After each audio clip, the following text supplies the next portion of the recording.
பண்டாரல மாநகர சபைக்கு இந்த முறை நம்ம வந்து இளம் தலைமுறை ஒரு முக்கியமான ஒரு மாற்றத்தை நம்ம கொண்டு வர ரொம்ப முயற்சிக்கிறோம். ஏன்னா கடந்த காலத்தை விட இந்த காலத்தில் வந்து இளம் சமுதாயத்தினர்கள் வந்து ஒரு நல்ல தெளிவான வழிகாட்டி அமையணும். இளம் சமுதாயத்துக்கு வந்து ஒரு தெளிவான அவங்கள சமூகமாக உண்டாக்கணும். அதாவது இப்போ கடந்த காலத்தில் வந்து நமக்கு எவ்வளோ நம்ம பார்க்குறோம் என்னென்னா, நம்ம மாநகர சபையில் எவ்வளோ ஊழல்கள் நடந்திருக்குது. ஆனால் இனிமேல் வர்ற காலத்தில் வந்து ஊழல் இல்லாத ஒரு நல்ல தெளிவான ஒரு திருப்திகரமான எல்லாருமே சந்தோஷம் வாழ்ந்து நகர மக்கள் வந்து வெற்றியாக சந்தோஷமாக அவங்களோட ஒவ்வொரு நாளும் அவங்களோட உழைப்பால் உயரக்கூடிய மாதிரி இதை நாம் செய்யணும். பண்டாரல மாநகரத்தை வந்து நாம் ஒரு டூரிஸ்ட் ஏரியாவாக மாற்றி அந்த நகரத்தை வந்து ஒரு செல்வமிக்க நகரமாக ஆக்குறதுக்குரிய எங்களால் ஒரு நல்ல ஒரு முடிவெடுத்திருக்கிறோம். ஆனபடினால் எங்களோட டீம் வந்து ஒரு தெளிவான ஒரு டீம் அமைஞ்சிருக்கு.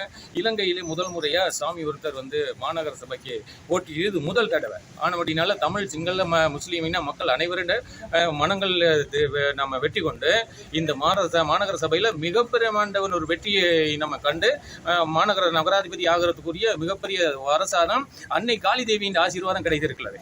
அதனால வந்து நாங்கள் தெய்வத்தின் சாட்சியாக வச்சு இந்த பயணத்தை நாங்கள் தொடங்கியிருக்கோம். மக்கள் அனைவரும் எங்களுக்கு ஒன்றிணைந்து வாக்களித்து தெய்வீக நகரசபையை ஆக்கக்கூடிய மாநகர சபை ஆக்கக்கூடிய வாய்ப்பை தந்து உதவ வேண்டும் என்று சொல்லி நான் மக்களிடம் வேண்டிக் கொள்கிறோம்.